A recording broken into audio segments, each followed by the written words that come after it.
부동산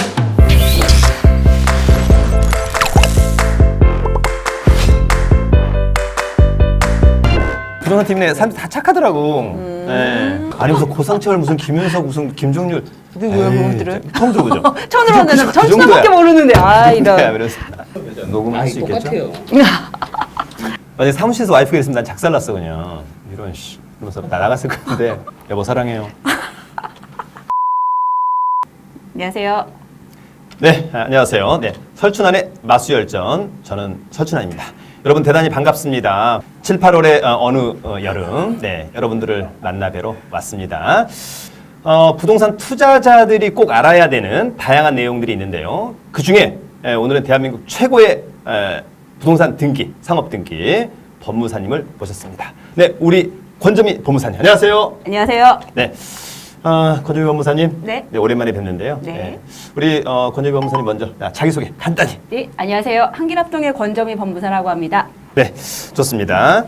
어떤가 요즘에 우리 그 권점희 법무사 그 부동산 등기, 네. 상업 등기 네. 사람들이 좀 많은 관심이 있잖아요. 그렇죠. 어떤 등기를 진짜 많이 합니까? 업무적으로. 저희가 5월 달에 이제 공시지가 오르기 전에 네. 증여가 굉장히 많이 이루어지고 네. 이번에 보유세 때문에 네. 자기가 갖고 있는 주택을 많이 넘기셨죠. 그렇습니까? 네. 그러면 증여로 인한 소유권 이전 등기가 그렇습니다. 많았다. 많습니다. 특히 우리 그 권법무사가 강남을 좀 위주로 하잖아요. 그렇죠. 강남은 또 이렇게 증여에 의한 소유권 이전 등기. 많습니다. 사실 또 강남 분들이 또 그렇게 좀 약간 좀 이렇게 정확한 계산 많이 그렇죠, 하죠. 그렇죠. 세금에 대해서 굉장히 빠삭하시죠. 네, 맞습니다. 제가 지난번 그 시골에 다녀왔을 때 네. 그냥 대충 하지 뭐 이런 분위기거든요. 그래서 내 거 너 가져라. 네, 강남 있을 수 없는 얘기 아닙니까? 없습니다. 알겠습니다. 자, 어쨌거나 우리 그 많은 투자자 여러분들이 소유권 이전 등기, 네. 또 근저당권, 그 다음에 전세권 등기 많은데 네네. 오늘은 그런 것들을 하나하나씩 좀 디테일하게 네. 확인해 보고요. 증여에 의한 소유권 이전 등기. 맞습니다. 증여는 공짜로 주는 거죠? 그럴 수도 있는데 만약에 네. 보증금이라든가 네. 그리고 저희 강남에 계신 분들이 정말 특징이 뭐냐면 네. 너 앞으로 사후에 나한테 효도해라 아. 막 이런 증여 계약을 따로 쓰십니다. 실제로? 실제로 오. 공증까지 받고. 네, 네. 알겠습니다. 어렵습니다. 그러면 실제로 이제 부동산을 갖다가 이제 투자하는 사람들, 특히 네. 매입하는 사람들, 처음에 세금을 좀 납부해야 되잖아요. 취득을 하게 되면. 그렇죠. 어떤 세금을 납부하나요? 취득하니까 취득세. 그렇습니까? 네. 괜찮네. 괜찮죠? 네. 취득세는 이제 얼마를 납부해야 되는지에 네. 대해서 이제 궁금해 하는 분들이 많은데, 근데 제가 알고 있기로는 뭐 사실 아파트나 네. 토지나 뭐 상가나 오피스텔, 취득세는 같아야 될 것 같은데, 좀 다른가요? 다릅니다. 그렇습니까? 그러니까 아파트는 살기 위해서 취득하는 거니까 조금 네. 더 싸게 해준다? 싸게 의미상. 준다. 정부 정책적으로. 그렇죠. 그렇군요. 왜냐하면 또 오피스텔 이런 거는 만약 사업적일 수 있으니까 그냥 네. 조금 더 과세하겠다. 좀 더 내라. 네, 그렇죠. 알겠습니다. 농사 졌으면 조금 더 싸주게 해야겠다. 좀 더 싸주시겠다? 알겠습니다. 반면에 이제 오피스텔하고 상가는 뭐 거의 4.6%를 납부해야 되는 거니까. 맞습니다. 취득세 상당히 높더라고요. 굉장히 높죠. 그렇죠? 거기다 네. 만약에 아파트 상가를 갖다가 법인이 취득하게 되면 네. 취득세가 중과되죠 또. 그렇습니까? 네, 맞습니다. 법인은 또 취득세가 네, 상당히. 중과되는데 5년 네. 미만 되니까 과밀억제 권역이라고 있어요. 네네. 저희가 나와 있는데 도시에 들어오지 말라. 그렇군요. 그런 의미로 보시면 네. 될 것 같아요. 취득세 3배 중과. 세 배나? 네. 네, 엄청나네요. 굉장합니다. 네, 그러니까 뭐 시골이나 가 살아. 뭐 이런 거잖아요. 농사라 져라. 알겠습니다.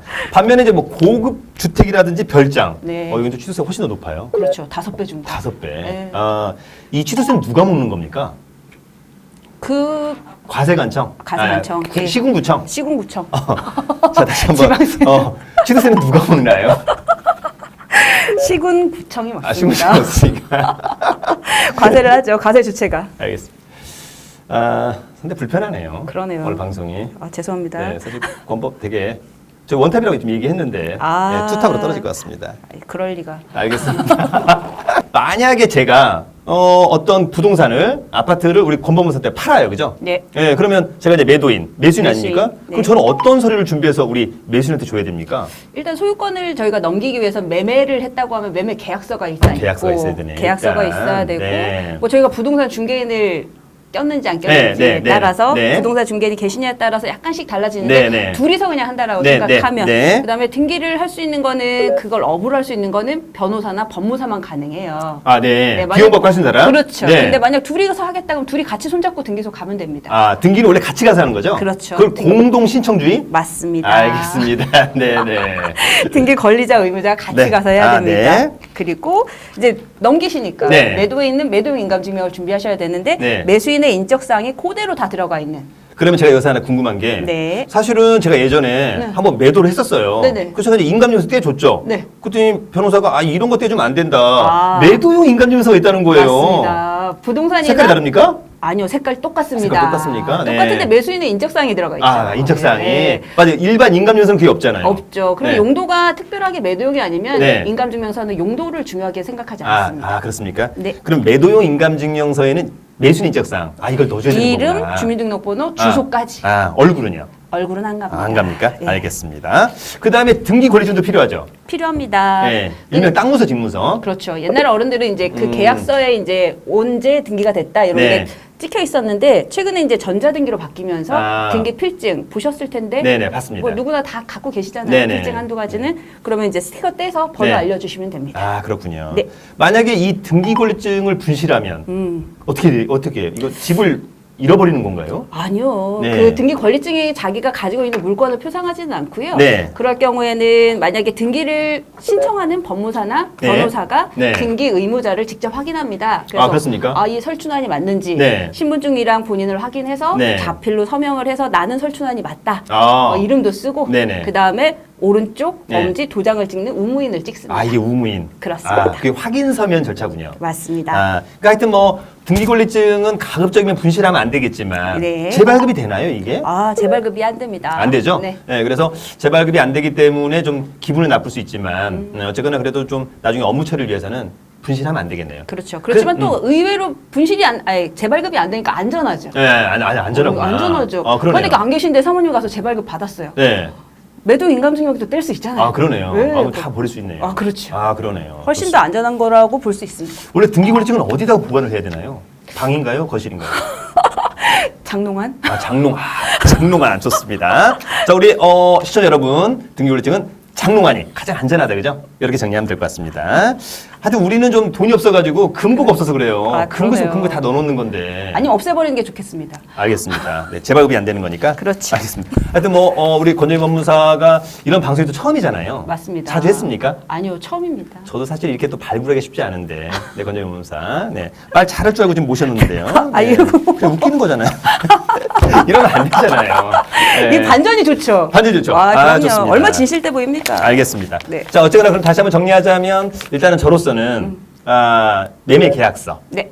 그 다음에 매도용 등기 권리증. 인감증명서, 매도 인감증명서, 등기 권리증. 네. 주민등록 초본. 초본. 요 정도만 있으면 되겠네요, 저는. 그렇죠. 그 정도 가지고 계시면 됩니다. 나머지는 뭐 그냥 신분증과 도장 그렇죠. 가서 맡기면 되는 거니까. 맞습니다. 매수인은 특별히 필요한 게 없습니까? 매수인은 이제 등기 권리자로서 등기가 되니까 네. 이름, 주민등록번호, 네. 주소가 나와 있는 네. 꼬만 있으면 됩니다. 주민등록 등본이나 초본. 간단하게 네. 막도장. 네, 좋네요. 맞습니다. 네, 좋습니다. 근데 원래 등기는 아무 데서나 할 수 있는 겁니까? 어디 가야 되는 거예요, 등기는? 아니죠. 등기는 각 네. 부동산에 관할이 있어요. 네. 아직까지는 인감증명서가 첨부되는 모든 등기는 직접 방문해서 신청해야 됩니다. 그럼 그리고 이제, 등기 권리자, 의무자가 손잡고 가서. 등기소는 이제 정해진 등기소에. 그렇습니다. 그렇구나. 그러면 강남에 있는 아파트는 강남 등기소. 예, 서울중앙지방법원 등기국. 등기국. 그게 네. 바뀐 거군요. 네, 최근에는 이렇게 지역을 통합해서 하나씩 만드세요. 그렇게? 네. 알겠습니다. 그러면 이제 등기를 신청하게 되면 등기부에 네. 소유권 이전되잖아요. 맞습니다. 한 얼마나 걸려요, 시간이? 그냥 매매로 인해서 이루어지는 거는 네. 등기는 이제 신청 순서대로 등기가 완료되는데 네. 보통 한 3일 3일? 정도? 3일 정도? 예, 3영업일 네. 정도 잡으시면 됩니다. 우리 권정희 법무사 안다고 해서 좀 빨리 살라고 하면 해줍니까? 해줍니다. 알겠습니다. 네, 그렇게 정리를 하시면 좋을 것 같습니다. 자, 우리 권정희 법무사인데 소유권 이전 등기를 네. 실제로 어떤 사례가 실무적으로 많습니까? 매매가 많습니까? 아니면 상속이나 증여가? 최근에 이제 부동산 시장이 다 아시겠지만 워낙 침체되어 있어서 아, 네. 매매보다는 상속이나 증여 쪽이 많았어요. 아, 상속이나 증여. 그렇습니다. 그리고 네. 증여는 이제 두 가지가 될 수가 있는데 네. 100% 그냥 무상증여가 될 수도 있고 네. 내가 지금 임대를 주고 있는데 네. 보증금은 네가 갚아라. 아, 네네. 네, 그러면 부담부 증여. 증여 이렇게 될 수 있습니다. 알겠습니다. 자, 두 번째는 이제 실제로 네. 일반인들이 또 많이 하는 근저당권 설정 등기에 대해서 네. 알아보도록 하겠습니다. 사실 이제 우리가 돈을 빌리고 은행에서 네. 담보를 설정하잖아요. 네, 그때 가장 많이 하는 게 이제 근저당권 설정 등기인데 맞습니다. 옛날에 이제 일반인들은 네. 은행만 하고 일반인들은 근저당권 설정 등기를 못 하는구나 이렇게 알고 있었는데 그렇게 할 수도 있네요. 전혀 그렇진 않죠. 그렇죠. 전혀 그렇지 않고 네. 일반적으로 은행에서 저희가 담보 물건으로 근저당 설정하기도 하는데 최근에 많이 하시는 것도 네. 대리점 같은 경우를 하실 때 네. 그 근저당 설정을 하기도 합니다. 아, 대리점 할 때. 맞습니다. 담보 설정. 그렇습니다. 알겠습니다. 원래 이게 취지에는 원래 맞아요. 증감 변동하는 거에 대한 걸 네. 담보하기 위한 게 근저당이니까. 네. 원래 은행에서 돈을 빌리면 저당이어야 되거든요. 네네. 예, 근데 이자가 등락하니까 근저당으로 네. 하는 경우가 있습니다. 알겠습니다. 또 뭐 여러 번 또 네. 빌렸다 갚았다 또 할 수 있는 거니까. 그렇습니다. 네, 좋습니다. 만약에 제가 이제 소유권 이전, 제가 매도인, 매도인. 매수인, 그럼 제가 권리자입니까, 의무자입니까? 의무자죠. 아, 의무자, 네. 권리자. 네. 아, 취득하는 분이 권리자라고 보시면 돼요. 어떤 아. 권리든지 다시 네. 새로 받는 분이 권리자라고 생각하시면 그러면 이제 근저당권 등기를 할 때도 원래 소유자는 그러니까 의무자네. 의무자. 그다음에 은행은 권리자니까 권리자네 그냥. 맞습니다. 그렇게 하면 됩니까? 네, 알겠습니다. 근저당권자가 권리자 맞습니다. 네. 자, 일단은 우리가 이제 그 근저당권 설정 등기를 좀 보니까 네. 근저당권 등기에는 뭐 채권 최고액 이런 말이 있더라고요. 처음 들어봅니다. 네. 처음 하시는 분들 그래요. 내가 은행에서 지금 100만 원 빌렸는데 왜 130만 원이 등기가 되어 있냐? 그래, 그건 잘못된 거 아니에요? 맞습니다. 네. 130% 정도 설정을 합니다. 아, 그렇습니까? 네. 알겠습니다. 그러면 이제 채권 최고액이라고 하는 것은 나중에 네. 대출 원금에다가 지연이자 이런 거 더 갚으려고 해서 그렇죠. 채권 그 최고액. 나중에 이제 은행은 담보를 위해서 목적으로 일반적으로 하니까 네. 나중에 근저당으로 해서 저희가 먼저 변제 받은 거는 네. 채권 최고액까지니까 네. 그게 넘더라도 그 담보권으로는 담보가 안 되거든요. 아, 그렇군요. 나머지는 일반 채권자로서 배당 네. 요구를 별도로 해야 되니까 네. 뭐 안전장치라고 보시면 될 것 같습니다. 자, 그러면 이제 근저당권 설정 등기할 때 또 간단히 어떤 필요한 서류나 비용들 한번 알아보도록 하는데 네. 사실 근저당권 만약에 한 5억 설정한다. 비용이 좀 많이 들어가는 편인가요? 많다고 보기는 어렵고요. 채권 최고액 만약 5억을 저희가 담보로 했는데 5억을 채권 최고액으로 잡았다고 하면 네. 그 채권 최고액의 1000분의 2의 등록세 네. 거기에 20%의 지방교육세가 부과됩니다. 얼마 안 하는군요. 얼마 안 합니다. 네, 클 줄 알았습니다만 네, 얼마 금액이 안 한다. 커지면 커질수록 커질수록 부담되죠. 알겠습니다. 그럼 근저당권 설정 등기할 때 은행에서는 과연 저한테 네. 제가 돈을 빌린다면 네. 어떤 서류를 가져오라고 하나요? 일단 기본적으로 소유자니까 네. 그 무조건 인감증명서가 필요하다고 보시면 돼요. 인감증명서 일단 네네, 중요하군요. 그렇죠. 네. 그리고 말씀하신 대로 저희가 처음에 소유권 이전 등기 받을 때 받았던 등기 필증 등기필증. 그 정도 네. 가져가시면 될 것 네. 같습니다. 아, 그렇군요. 네. 그러니까 등기는 약간 공식이 있어가지고 네. 기본적으로 등기 원인에 따라서 원인 증서하고 네. 그다음에 소유권이 등기 명의이면은 인감증명서, 등기 필증 네. 요게 기본적으로 들어간다고 보시면 돼요. 아, 알겠습니다. 그럼 다시 한번 정리하자면 우리가 이제 등기필증, 네. 옛날에 얘기했던 뭐 집문서, 땅문서, 일명 등기권리증, 네. 그다음에 이제 원인증서라고 하셨는데 이제 그런 것들은 뭐 설정 계약서라든지 설정 계약서, 매매 계약서, 증여 그런 것들, 계약서, 뭐 그런 이런 것들을 것들. 원인증서라고 한다. 네, 맞습니다. 사실 말이 이게 쉬운 건데 말이 어려워요. 아 그런가요? 네. 아니, 법무사니까 쉽겠지. 늘 쓰던 말이라. 사실 법무사라는 말조차도 어렵잖아요. 그런가요? 그럼요. 네. 이게 한문을 알면은 이게 그래, 느낌이 딱 오는데 한문이구나. 영어로 해주면 보통 이게 좋은데. 이거 보통 법률 용어가 거의 다 한문을 잘못된 네, 거죠, 사실은. 그러네요. 네. 그 근저당권 설정 등기 할 때도 네. 근저당권 설정 계약서하고 그다음에 원래 등기 필증이 있어야 되는데 역시 또 없으면 확인 서면. 맞습니다. 항상 이제 확인 서면이라는 절차. 네. 저도 예전에 그 오피스텔을 한번 설정을 해줘야 되는데 전세권 설정 등기를 해줘야 되는데 네네. 등기 권리증을 와이프가 분실했어요. 네. 네, 그래서 대판 싸웠죠, 그죠? 이혼하니 안 하니. 네. 하여튼 등기 권리증 하나 분실하면 또 이런 문제 생기거든요. 그렇군요. 빼돌리냐 빼돌리지 않았느냐 이런 문제. 옛날에 이제 확인 서면이 어떤 냐면 네. 인상착의를 적어요. 아, 나쁜 말을 쓸 수가 없어. 아, 모두 예. 키 몇에 아. 인상이 호남형임. 그 호남형이. 굉장히 불편했는데 최근에는 네. 이제 약간 변경돼서 어. 실제로 만난 날, 장소, 네. 시간 네. 이런 식으로 변경됐어요. 아, 아주 그렇군요. 합리적이죠. 아, 그렇습니까? 이제 호남형은 없어요. 그냥 매달 며칠 네. 어디에서 네. 누구누구를 네. 만났고 네. 누구누구랑 같이 봤다. 이렇게 끝입니까? 끝입니다. 그래요? 에, 특징을 아주 특징적이다. 아, 네. 그럼 쓸 수 있어요. 알겠습니다. 네. 자, 좋습니다. 다음은 이제 네. 우리가 이제 등기부를 보니까 무슨 뭐 등기 명의인 표시 변경 등기 이런 게 있더라고요. 네네네. 네. 저도 이제 예전에 그런 얘기를 한번 들어봤는데 어떤 땅이 경매에 들어갔는데 사실 이제 그게 이제 공유 지분이었어요. 네네네. 예, 공유 지분. 예, 그래서 권점이 설춘환. 근데 설춘환의 지분이 경매에 나온 거예요. 네. 그럼 원래 우리 권점이 법무사가 이를테면 공유적 우수매수 할 수 있는 거잖아요. 맞습니다. 근데 법원에서 이제 통지를 네. 하게 되잖아요. 네네. 근데 원래 권 법무사가 주소가 서울 강남구였는데 이사를 갔나 봐요. 가령 뭐 그렇죠. 전라북도 전주시로. 그러면 원래 등기 명의인 표시 변경 등기를 해야 되는 거잖아요. 원래는 해야 되는 게 맞죠. 네. 네. 근데 안 하면 그냥 계속해서 법원은 예전에 등록돼 있는 그쵸. 거죠. 그래서 또 네. 이제 문제가 생기면 다 본인이 책임져야 되는 거잖아요. 그건 맞습니다. 네. 네. 그러면 등기 명의인 표시 변경 등기는 그냥 아무나 할 수 있는 건가요? 네, 본인이 하시면 돼요. 네. 자기 본인이 직접 하시면 되는데 네. 뭐 요즘은 등기명의 표시가 단순히 주소만 바뀌는 게 아니라 네. 요즘 국적도 많이 바뀌시고 아, 국적도 바뀌는구나. 네. 개명도 많이 하시고 개명도. 네. 네. 그러니까 그런 부분 생길 때마다 네. 다 하셔야 되는데 또 조금 전에 말씀하신 것처럼 주소 변경 등기를 일부러 안 하시는 경우는 네. 소유권 이전 등기할 때 매도인의 네. 주소 변경은 증빙만 하면 네. 생략할 수가 있으니까 아, 그래서? 굳이 돈 들어가니까 안 하시는 네. 경우들이 많죠. 또 돈도 뭐 얼마 안 들어가는 거 아닙니까? 돈은 얼마 안 들어가는데 또 굳이 또 생략이 아. 가능하니까 아, 네, 알겠습니다. 잘 안 하시더라고요. 네. 근데 여기서 약간 논외로 요즘 개명이 좀 그렇게 쉽다고 하던데. 예. 쉽습니까? 네, 많이들 하세요. 그리고 권점이 법무사도 좀 개명할 마음은 없는 건가요? 아, 전혀 없습니다. 아, 그렇습니까? 알겠습니다. 네. 그럼 본인 이름에 대한 어떤 또 프라이드가 특이하잖아요. 특이하니까. 저희가 이제 경매로 낙찰을 받잖아요. 네. 그러면 이제 소유권 이전 등기도 해야 되고 말소 등기도 촉탁한다. 그렇죠. 소유권 이전 등기는 알겠는데 말소 등기 촉탁이 무슨 말이에요? 네네. 기존에 있던 그 지저분한 권리들을 것들? 싹 말소를 해야 되는데 네. 말소 본인들이 직접 하시다가 네. 누락하셔가지고 네. 말소 등기 촉탁하시는데 그 누락하셔갖고 몇 년 지나서 오시는 네. 분들 많습니다. 아, 그래도 말소는 할 수 있는 거잖아요. 당연히 할 수 있죠. 알겠습니다. 전문가와 상담을. 전문가 상담을. 그러면 이제 마지막으로 등기 중에, 우리가 이제 부동산 등기 중에 네. 전세권 설정 등기 있는 거 아닙니까? 맞습니다. 네. 사실은 이제 우리가 주거용 부동산의 임차인들은 사실 전세권 설정 등기를 많이 안 하고 할 필요가 그냥 이제 없죠. 본인이 알아서 그냥 점유하고 전입신고하고 확정이자 받으면 맞죠, 되는 거 아닙니까? 맞죠. 네. 네.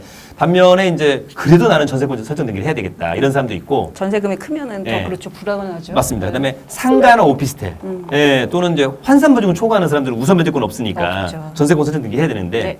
전세권 설정 등기는 어떻게 하는 거예요? 근저당 설정 등기랑 비슷하다고 생각하시면 되는데 네, 네. 약간 차이가 있다고 한다면 전세권은 말 그대로 내가 사용하는 거니까 뭐 그냥 표현하면은 사용 수익한다고 해서 용익 물건이라고 아, 하고 용익 물건. 네. 네. 근저당 설정 등기 같은 경우에는 금액 내가 채권만 담보하면 되니까 담보 네. 물건이라고 하거든요. 네. 그러니까 전세권 설정 등기도 동일하게 저희가 소유자하고 같이 전세권 계약을 체결합니다. 네네. 네, 그리고 근데 전세권 계약을 체결할 때 제일 중요한 게 얼마의 전세 금액이 있느냐. 아, 오케이. 네, 보증금 얼마냐, 그리고 기간은 언제까지 할 네, 것이냐, 네. 그리고 내가 어디만큼 전세를 할 것이냐. 아, 특정해야 되네. 그렇죠. 목적물을. 위치와 면적을 특정해 줘야 되죠. 아, 좋습니다. 아, 그러니까 보니까 우리가 근저당권은 그냥 우선 면제권만 있는 거잖아요. 그렇죠. 예, 근저당권 설정했다고 해서 뭐 사용할 수 있는 것은 아닌 거니까. 맞습니다. 반면에 전세권은 우선 면제권도 있고 실제 사용하고. 점유 사용 수익할 수 있는 맞습니다. 그런 또 차이점이 네네. 있네요. 그죠? 맞습니다. 예. 큰 차이가 있죠. 실제로 그 전세권 등기를 하는 사례들이 조금씩 있나요? 어떻습니까? 전세권 설정 등기 많이들 하세요. 네. 말씀하신 것처럼 이게 주거용이 아닌 경우에 하시는 경우가 가장 많고 네. 금액이 커서 하는 경우는 거의 좀 빈번하진 않다고 네, 보시면 네, 될 것 네, 같고 네, 네. 그리고 회사가 만약에 법인이 전세권자일 경우에 또 네. 많이들 하시고 아, 그렇습니다. 법인 같은 경우는. 그렇죠. 예. 또 하나 이제 우리 시청자 여러분들이 오해하는 것은 뭐냐면 전세권 등기가 있으면 꼭 점유 사용해야 되는 거구나라고 생각할 수 있는데 그렇지는 않을 수도 있습니다. 그죠? 그렇습니다. 그냥 우리가 돈 빌려주고 네. 그냥 근저당권 설정하기보다는 그냥 뭐 전세권 등기 할 수도 있다. 원래 취지에 맞지 않지만 그렇죠. 뭐 그렇게 하시는 경우도 그렇게도 할 수 있잖아요. 그죠? 네네. 네, 좋습니다. 그러면 전세권 설정 등기할 때 필요한 서류도 네. 아까 근저당권처럼 비슷하겠네요. 네, 비슷합니다. 등기 권리증, 네. 그다음에 전세권 설정 계약서 뭐 이런 거 등등. 그렇습니다. 네. 우리 권법무사가 왜 나왔는지 모르겠네요. 제가 얘기를 다 하네요. 그러네요. 네, 네가 말해. 나 갈까? 아니, 이렇게 자신감. 지금 앞에 있는 세 분이 졸고 있는 것 같아요. 뭐 하는 짓들이야, 그죠? 네. 이게 이런 등기와 관련된 것들이 사실 또 재밌는 또 그런 주제는 맞아요. 아니에요. 재미없어요. 지금 당장 필요한 시청자 여러분들은 좀 재밌게 보는 거거든요. 아, 그렇군요. 이 앞에 있는 사람들은 지금 나이가 어려요. 아. 취득할 게 없기 때문에 지금 재미가 없는 거예요. 설정자도 되기가 어렵네요. 소유자가 어렵죠, 아니라서. 어렵죠. 네. 권리자도 아쉽다. 어려워요 지금. 그러네. 돈이 얼마나 있겠어요. 네. 하여튼 뭐 저 안 되면 이렇게 또 까기라도 하면서 가는 겁니다. 그죠? 왜냐면 서로 으쌰으쌰 해줘야 되거든요. 알겠습니다. 죽겠다는 거죠 저는. 아유. 사실. 사실 뭐 등기가 어렵진 않은 것 같고 어렵다 하면 전문가와 상담을. 그렇죠. 부동산 등기는 변호사가 잘하나요? 법무사가 잘하나요? 솔직히. 당연히 법무사죠. 네, 알겠습니다. 다음에는 저희가 변호사를 데려다가 한번 물어보도록 하겠습니다. 변호사님은 변론이죠. 오늘 시청자 여러분들에게 저희가 드렸던 부동산 등기와 관련된 내용, 부동산 최고의 등기 전문가 권정희 법무사랑 이제 한번 알아봤는데요. 제가 보기에는 등기는 스스로도 할 수 있고 다 좋은데 사실은 이제 어떤 서류가 필요하고 어떤 비용이 필요하다라고 하는 점을 개략적으로 이해하면 좋겠다. 전문가 되는 것은 아닌 거니까. 그리고 이제 변호사나 법무사까지 가져오라면 서류와 비용을 그냥 가져다 주면 되지 않느냐라고 하는 점만 정리하시면 좋을 것 같습니다. 자, 오늘은 우리 그 권정희 법무사랑 처음으로 알아봤던 부동산 등기 이렇게 하면 된다. 오늘 시간을 여기서 마치도록 하겠습니다. 여러분 감사합니다. 죄송해요. 자,